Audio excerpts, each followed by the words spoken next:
नमस्कार. हवालदार साहेब भट साहेब यांच्याबरोबर इथं भरून मला एक कविता म्हणावीशी वाटतेय.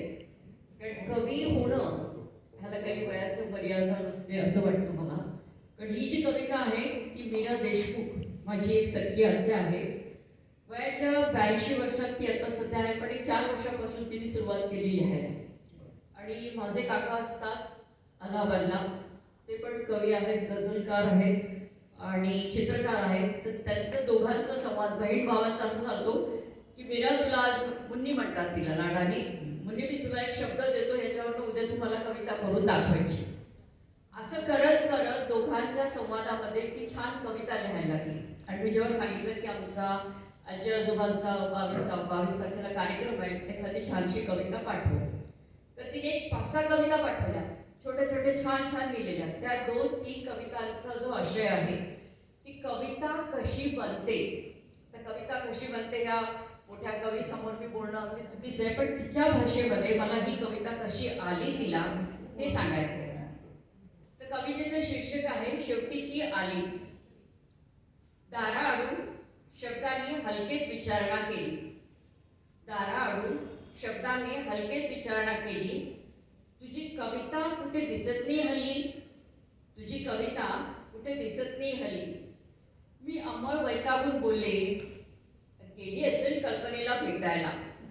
मी अंमळ वैतागून बोलले, गेली असेल कल्पनेला भेटायला. शब्द म्हणाले उठ सूट बरी जाते का ती भटकायला, शब्द म्हणाले उठ सूट बरी जाते ती भटकायला, आणि तू मात्र आम्हालाच पळवतेस शोधायला. अक्षरे पण नाराज झाली, अक्षरे पण नाराज झाली, निपतीच सारी पडून राहिली. वेलांटी कोलांटी मारून मारून दमली, वेलांटी कोलांटी मारून मारून दमली. अ आ ईची बाराखडी घरंगळत गेली, अ आ ईची बाराखडी घरंगळत गेली. खरं तर माझाही तिच्याशिवाय दिवस सरता सरेना, खरं तर माझाही तिच्याशिवाय दिवस सरता सरेना. तिच्या वाचून मलाही काही कळवेना. अशाच एका सांजवेळी उंबऱ्यात उभी मी वाटेकडे नजर लावलेली, अशाच एका सांजवेळी उंबऱ्यात उभी मी वाटेकडे नजर लावलेली.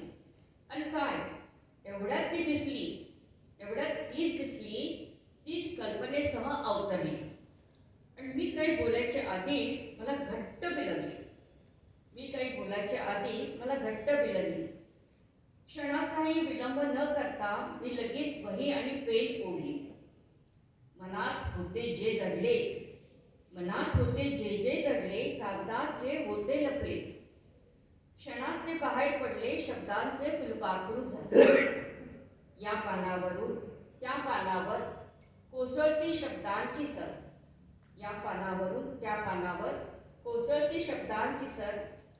काही थोडे सुखाचे, काही दुःखाचे, काही तुमचे आणि काही आमचे असे शब्द येत गेले. तो क्षण होता खरा मुलाचा, तो क्षण होता खरा मुलाचा. शब्दामागून शब्द बाहेर पडले, ओळी मागून ओळी बाहेर आल्या, आणि ती अवतरली पुन्हा दिमाखात, आणि ती माझी कविता पुन्हा अवतरली.